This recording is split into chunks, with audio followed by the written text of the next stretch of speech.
Boa noite, pessoal. Boa noite, tudo bom? Lázaro da Flá TV. Felipe, eu gostaria que você começasse falando sobre o Varela, antes de tudo, né? Como foi a conversa com ele? Há cerca de uma semana passou um problema gravíssimo. Queria que você comentasse sobre o Varela, né? Como foi a conversa com ele? Acabou sendo essencial hoje jogando como lateral esquerdo. Falar do Varela é muito fácil para mim, porque adoro ele. Foi meu companheiro e faz um jogo desse, num clássico, depois de uma semana sem treinar. Me deixa muito orgulhoso. O tipo de homem que nós temos aqui, de jogador que coloca o escudo acima de tudo. Ele passou por um momento difícil, o grupo ama ele, apoiou ele em todo momento, e ontem eu falei com ele para ver se ele estaria disponível em fazer essa função. Ele falou, eu já imaginava e claro que eu estou disponível, estou sempre para o que você quiser. Então é um tipo de jogador que o treinador ama ter. E que jogo que ele fez, que jogo, espetáculo, nota 10, e fiquei muito feliz pela disposição que ele teve no campo. Felipe, boa noite. Rodrigo Cerqueira, Grupo Globo. O gol da vitória hoje foi do Léo Ortiz, mais uma grande atuação dele, e numa semana que ele foi muito elogiado pelo Zico. Em uma entrevista, o Zico citou o futebol dele como encantador, enfim, não conhecia tanto, disse não conhecer tanto, mas que está encantado com o futebol dele. E ano passado tinha até uma alcunha que circulou nas redes sociais de chamá-lo de o camisa 10 da zaga, tamanha qualidade do Ortiz com a bola no pé, principalmente. Queria que você fizesse uma análise do jogo do Ortiz, da fase, né, e desses elogios do Zico, tão importante, o maior ídolo da história do Flamengo, está observando tanto, e ele acaba fazendo um gol justamente na mesma semana, né? O Zico é muito especial. Ter o elogio do Zico para poucos é muito. Cara que ele é o maior de todos os tempos. É muito, muito legal que o Zico participe, que esteja presente. Muitas das vezes ele vem no jogo, vem falar com a gente, e muito importante para a gente que o Zico esteja presente, que nunca deixe de vir aqui frequentar, porque nós precisamos muito dele. E ele falou só a verdade. O Léo está num grande momento. Desde que eu conheço ele está nesse grande momento, é um grande jogador, um zagueiro super inteligente, completo, e com a bola no pé não preciso falar nada, vocês sabem disso, mas para mim é muito além do que com a bola no pé, são os detalhes do dia a dia dele, como ele se cuida, como ele treina, como ele pergunta, como ele tira dúvidas, como ele quer aprender e quer evoluir, e está nos detalhes de como ele perfila o corpo, de como ele cobre o companheiro. Então, um jogador seleção brasileira, sem nenhuma dúvida. Então, eu estou muito feliz de poder ter um jogador como o Léo no elenco. Boa noite, Felipe, aqui. Cedão Marinho da Litoral News. Queria falar sobre outro jogador que é o Danilo, né? Muita gente desacreditou na hora que ele chegou, hoje foi muito importante. Participou ativamente do gol do Léo Ortiz e ainda tirou uma bola em cima da linha, que você comentasse um pouco sobre a importância dele e o jogo. E só se me permite, eu vi que no final, depois de toda a confusão, você estava ali tentando segurar o Alex Telles, né? Vocês foram companheiros, inclusive, da mesma posição. Qual foi o papo ali naquele calor, nesse clima quente do fim do jogo? Obrigado. O Danilo é o tipo do jogador que tem que vir muitas vezes para o Brasil para ser valorizado, né? Porque um cara que passa, 12, 13, 14 anos na Europa jogando só nos maiores times, campeão da Champions, campeão de tudo, e questionado.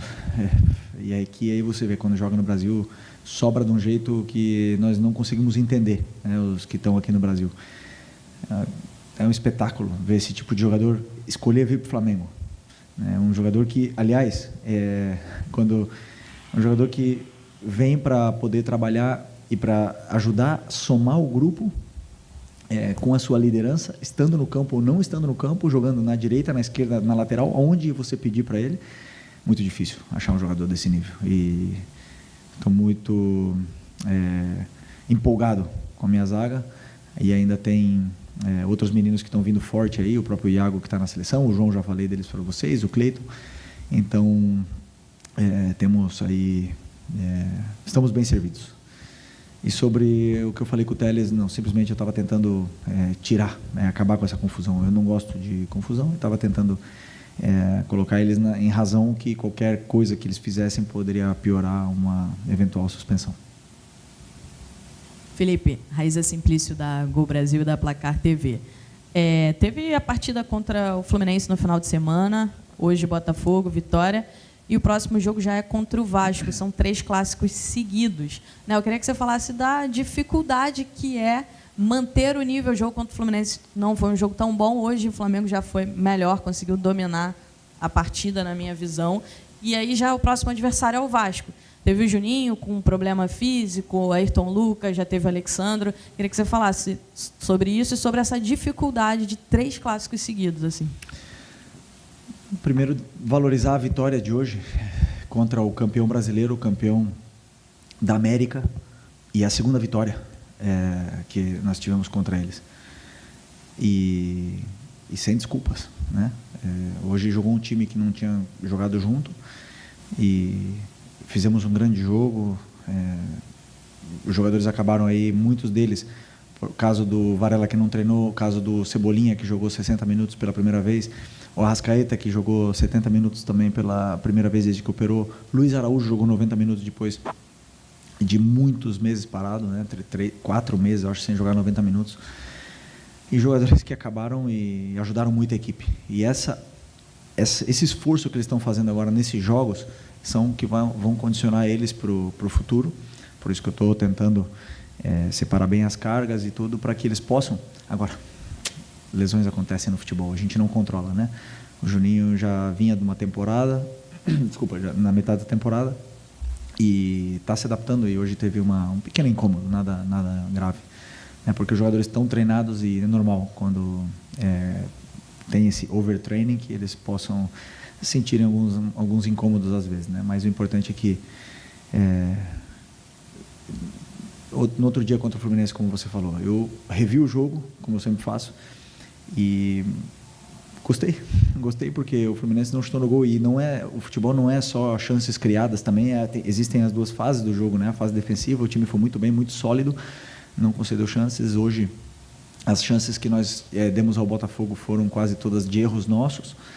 E o time muito sólido, um time que sabe se adaptar às situações. O Botafogo hoje mudou e jogou num sistema totalmente diferente. Eles se adaptaram dentro do campo, nós não esperávamos essa mudança que eles fizeram. Então, por isso que eu falo, esse grupo aqui é altamente qualificado, e agora vai vir o Vasco, e isso aí vai ajudar eles a entrar em forma física, em se soltarem, pegarem ritmo de jogo e confiança cada vez mais. E esses jogos são bons para isso, para também guiar a gente para poder corrigir. Filho, Barba do BarbaCast, parabéns pelo resultado. Eu vi que a gente escutou aqui que houve bastante vibração aqui no vestiário por conta do resultado, realmente valorizando a vitória, como você falou, né? Então, enfim, queria que você falasse um pouco disso, se puder, e também sobre a evolução do Alan. O jogo que ele fez hoje foi um jogo muito bom, e inclusive teve a torcida aplaudindo e tudo mais. Queria que você falasse um pouco sobre isso também, por favor. Outro que eu esqueci, né? O Alan, também muito tempo sem... desde o ano passado, né? Que não tinha uma sequência, agora está tendo outra vez essa sequência, e acabou o jogo exausto, né? E isso porque ele correu, se dedicou e fez tudo o que o treinador pediu. E como o jogo teve um certo ida e volta, os volantes se desgastaram mais. E tanto ele como o Nico, né? Tivemos que trocar para manter esse meio com força. E é um jogador que dá para ver no olho que ele quer dar a volta por cima, dá para ver no treino dele, no aquecimento que ele faz, no pré-treino na academia, quando ele chega, dá para ver que ele quer dar a volta por cima. E quando o jogador quer, ninguém segura. Então, estou feliz também pela evolução dele. E sobre a comemoração, é que eu falo para vocês, que não é fácil ganhar sempre. E mesmo não perder, né? Porque são tantos jogos, esses jogadores, se você for ver, o Campeonato Carioca, o jogo valendo 3 pontos, e eles jogam, o sentimento deles nós estamos com a camisa do Flamengo. Então não tem jogo amistoso, não existe nada. Mesmo contra o São Paulo nos Estados Unidos, eles deram a vida. E eu gostaria que se valorizasse isso, que o torcedor valorizasse esse esforço que os jogadores estão fazendo. Porque a gente pede, né? Quando não vai na bola, vai na raça. Mas está dando na bola e está dando na raça, tá mais do que nunca. Então, temos que valorizar a vitória, temos que comemorar as vitórias, temos que valorizar as coisas que a gente está fazendo bem, corrigir as que a gente não está fazendo tão bem, mas eu fico feliz que o meu grupo comemore tudo o que for de vitória. Boa noite, Felipe. Boa noite. Parabéns pela vitória. Obrigado. Nós tivemos um coletivo que funcionou muito bem hoje. E essa coletiva está sendo pautada por atuações individuais. E comigo não vai ser diferente. Eu queria que você falasse novamente, a chover no molhado, a gente é repetitivo, da grande atuação do Wesley. Que jogador. No final do jogo ele estava dando pique, correndo mais do que os jogadores do Botafogo, conseguiu anular quase que os 90 minutos, né, a ofensividade do adversário. Como segurar esse jogador, né, que já deve ser convocado também para a seleção brasileira, mas é muito bom ter um jogador desse no time, né? Porra, que jogador. Tá bonito de ver ele jogar, né? O mais difícil, né, que vocês falem, que quando vocês falem dele, que não seja jogou muito, senão o que seja joga muito. É muito diferente, jogou muito do que joga muito. E o Wesley se converteu nisso, né? Joga muito. E como eu falei para vocês, hoje ele marcou durante muito momento o titular da seleção brasileira, que era o Igor Jesus, como se não fosse nada. Marca os jogadores que passem ali por ele, e ele está... E isso na defesa, sem falar do ataque, né? Então ele está num nível muito alto. O mais difícil disso tudo agora, manter. Por sorte ele tem o capitão do lado dele, diariamente com ele. O Gerson botou ele debaixo do braço, está guiando ele pelo caminho para ele manter nesse nível, porque como eu falei para vocês, em junho, se ele seguir assim, ele vai escolher onde ele quer jogar e não vai dar para manter. Felipe, boa noite. Boa noite. Gabriel Reis, Revista Placar. Queria te fazer vou falar de um jogador também que eu acho importante a gente falar. Você falou rapidamente, está se recuperando de uma lesão e cirurgia, mas o Luiz Araújo hoje. Luiz Araújo, a gente tem tantos jogadores bem no time do Flamengo, mas é importante a gente também avaliar alguns como o Luiz Araújo. Queria que você falasse um pouquinho desse jogador como uma peça importantíssima na criação, né? Você tem um setor defensivo muito bem. Agora, você tem o Luiz Araújo muito bem na criação também. E eu queria que você falasse também sobre a questão de como você, apesar de que a gente sabe que estar no Flamengo já é uma grande motivação, como você vê essa questão? Hoje você utilizou o Matheus, aí você teve matérias aí saindo essa semana sobre o Cleiton sair do Flamengo, não querer renovar. Como você lida com isso para motivar esses jogadores, para que eles possam continuar à sua disposição? Vou primeiro responder essa aqui, sobre a motivação. Eu não sou um treinador motivacional, porque, como diria o Muricy, né? Como que eu vou motivar um jogador que está no Flamengo, que joga no Maracanã, com a torcida apoiando? Não tem o que fazer, não tem o que motivar. Eu tenho que dar a direção para esses jogadores, para eles entenderem o que eu quero e a minha ideia, o que é a minha ideia de jogo. Então, e por sorte eles compram a ideia. Os jogadores que querem estar aqui, eu quero que fique. Mas quem não quer ficar, que não fique. Quem não quer ficar no Flamengo, eu não posso fazer nada. Se você já está no Flamengo, para mim, que é o melhor e o maior, para mim não existe maior motivação do que isso. A gente viu o que o Danilo fez para vir aqui. O que ele...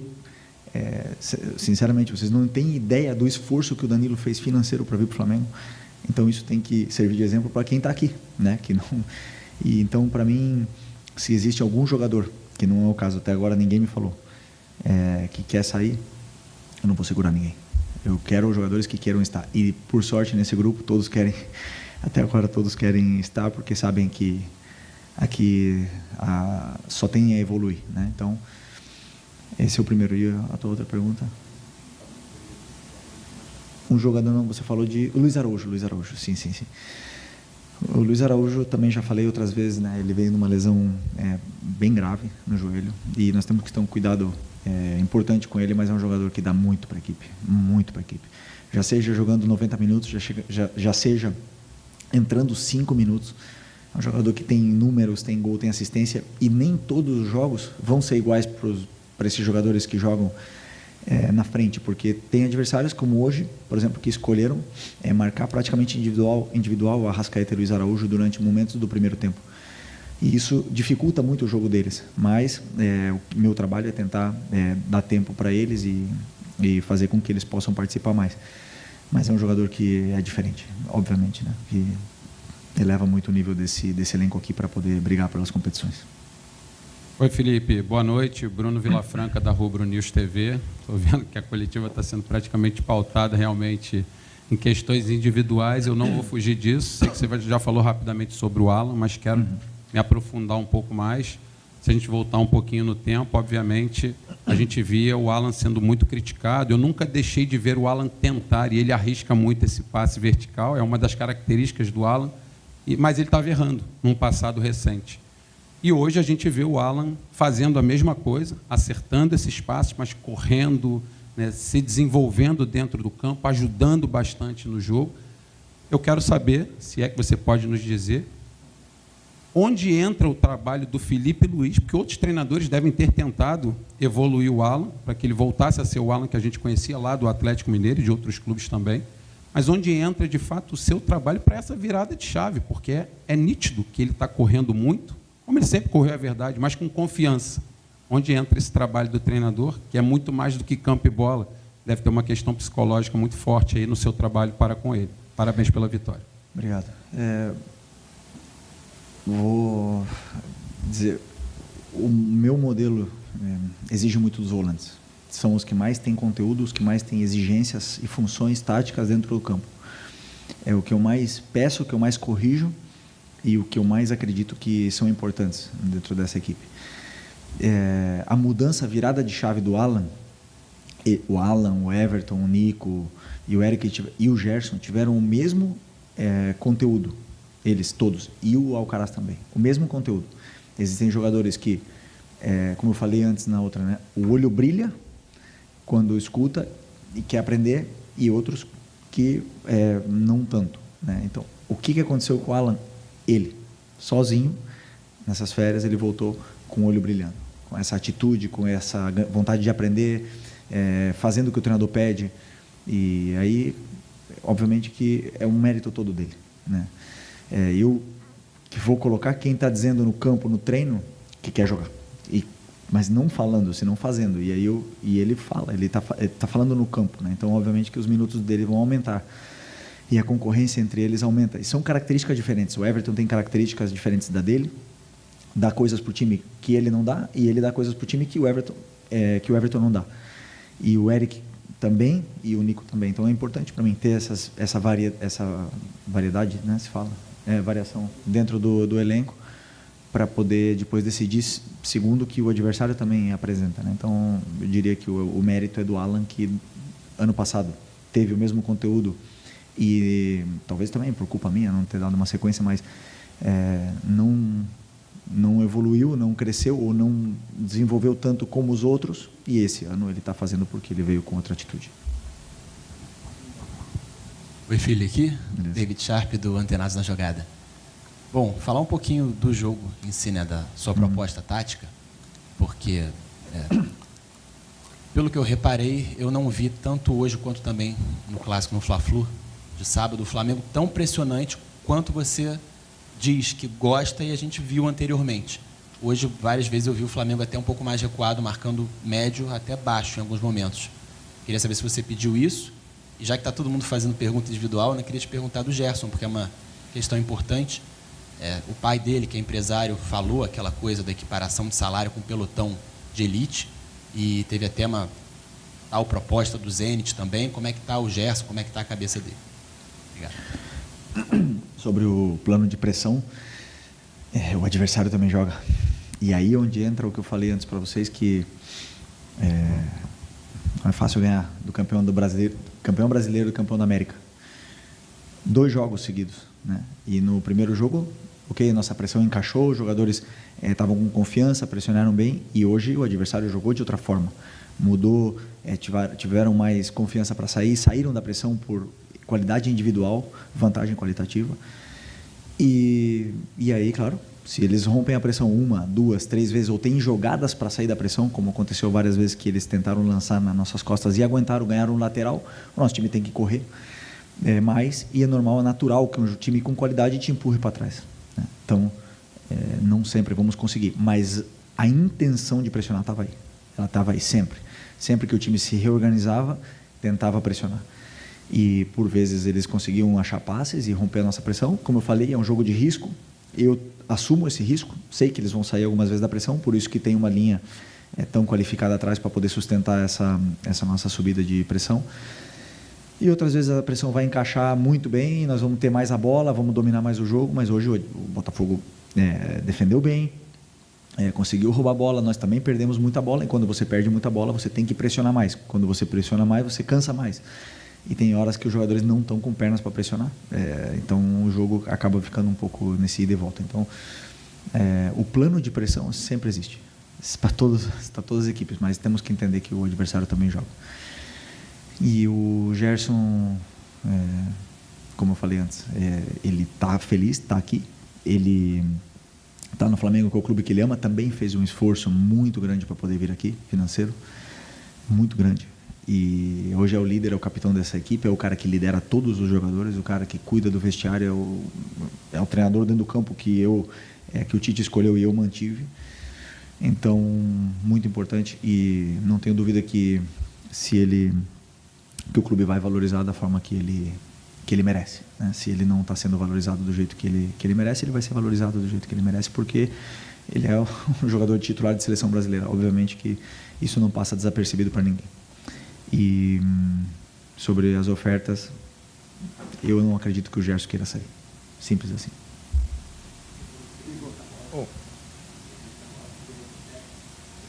Uma, porque o Botafogo marcou de uma forma individual nossos jogadores determinantes, porque a bola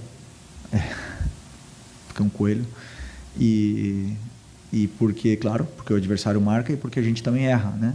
Jogadores que não vinham com tanto ritmo acabam errando, e é natural que isso aconteça. Então vamos tentar corrigir um pouco o que aconteceu, mas esses errinhos pequenos, tentar corrigir, sempre a gente faz isso, mas é totalmente natural.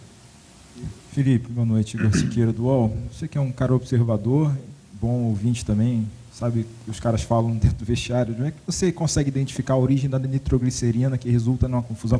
Identificar o quê? Desculpa. A origem da nitroglicerina que gerou a confusão de hoje que a gente viu no gramado. Não sei se você...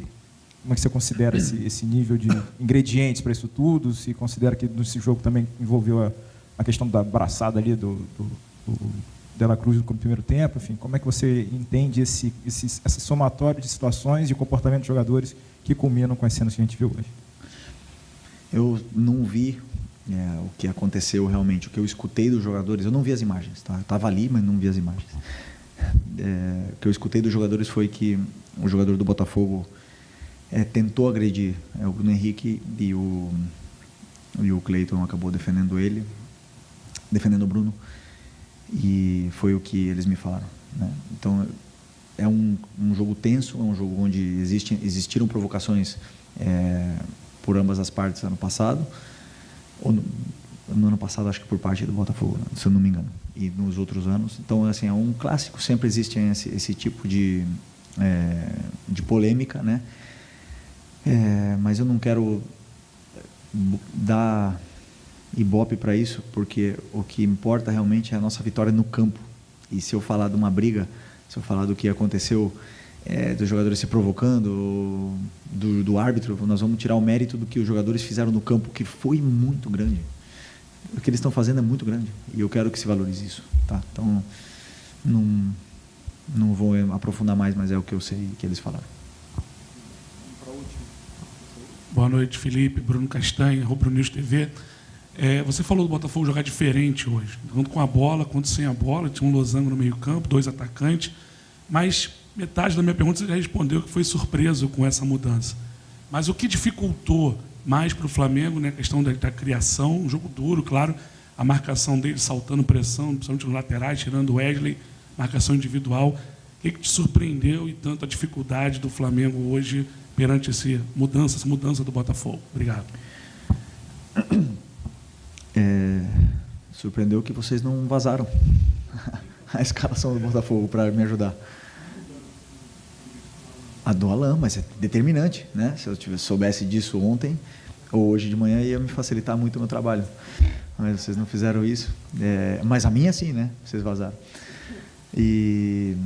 Mas não, é muito diferente. Você prepara um plano para um 4-4-2, que como eles vinham jogando durante muito tempo, não lembro de ter visto um 4-3-3, um 4-4-2 losango, desculpa, com o Savarino por dentro. Até poderia imaginar um Savarino aberto, um 4-3-3, que aí eu consigo adaptar no banco, mas um losango é muito diferente, né, para você adaptar de uma hora para outra. Mas eles conseguiram, os jogadores conseguiram, pressionamos bem o tiro de meta, conseguimos subir a pressão bem. E demoramos um pouco para identificar onde estavam os espaços, porque os espaços estavam nos nossos laterais e a gente demorou um pouco para identificar como machucar esse losango deles, né? Mas depois eles já começaram a entender, são jogadores muito inteligentes e eles mesmos solucionaram dentro do campo, conversaram, e aí na pausa técnica eles já também, conversando entre eles, já solucionamos esse detalhe. Mas dificulta porque você entra com um plano e muitas vezes o adversário ele muda, então os jogadores esperam uma coisa, não encontram, porque todos eles também assistiram o Botafogo durante muito tempo, e uma coisa nova assim dificulta bastante. Okay. Mais um? Beleza. Boa noite, Felipe. Léo José, do Coluna do Fla. Você começou na base do Flamengo, conhece muito bem os garotos do Flamengo, inclusive o Lohan. O Lohan que está de saída, né, do clube. E recentemente, quando o Alcaraz foi emprestado para o Everton, você chegou até a falar que um pouco do não sucesso do Alcaraz passava pelo seu estilo de jogo. Eu queria saber sobre o Lohan. Ele era um garoto da base, provável joia do Flamengo e tal, só que acaba saindo assim sem atingir o ápice, sem atingir o auge no Flamengo. Por quê? Por que o Lohan não chegou a performar bem no seu trabalho? Com o seu trabalho? O Lohan, eu vi ele crescer, eu vi ele surgir, né, no sub-17 e no sub-20. Ele fez um jogo no sub-20 sendo sub-17. E eu lembro de, no outro dia, falar para o São Paulo. Eu falei, São Paulo, dá uma olhada nesse menino, ele acabou com o jogo ontem. Aí ele treinou e realmente nos treinos ele não fazia muita diferença em 2023, né? No ano que o São Paulo estava aqui. Mas, claro, tinha 16, 17 anos ainda. Ano passado ele teve uma sequência boa, até virou titular da equipe aqui com o Tite. E acabou passando por esses altos e baixos que todos os jogadores, principalmente os jovens, passam, oscilando. E até foi vaiado pela torcida e tudo mais, então eu pedi ele constantemente para descer, e o próprio Kleber, né, Xavier, que me ajudou muito enquanto estava aqui, com isso, desceu ele para ele poder ter minutos e se desenvolver. Então, nem no meu sub-20 ele foi meu jogador, e daí depois ele voltava sempre para o profissional. Então, quando eu subo para o profissional, já conhecia, já tinha vindo com ele, só que o problema do Lohan é que tem jogadores que competem a posição com ele e que estão melhor que ele. Simples assim. É que não tem mais segredo no futebol. Você fala do modelo para o Alcaraz. Tem jogadores melhores que outros, que estão melhor que outros. E eu não vou colocar um jogador que não está bem e tirar um que está voando. Por exemplo, o Lohan competiria por posição com quem?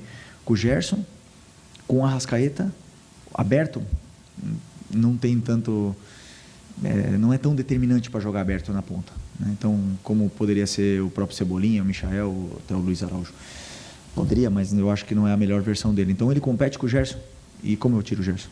E depois como eu tiro o Luiz Araújo para colocar o Lohan? Então nós temos que entender que difícil para ele, 18 anos. Eu penso que ele tem que ter minutos, e se isso for no sub-20, melhor para ele poder se desenvolver. Ele, como o próprio Paiva falou, não foi anunciado, não saiu, não é oficial, né? Não é oficial.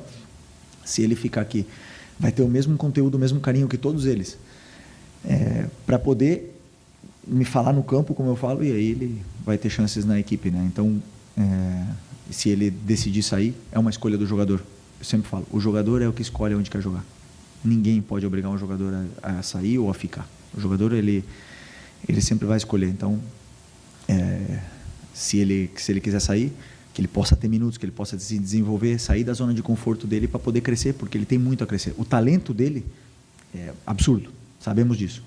Ele precisa evoluir muito para poder performar e ter uma sequência sem oscilar e manter no alto nível do jeito que a gente falou do Wesley antes. Obrigado, boa noite, pessoal.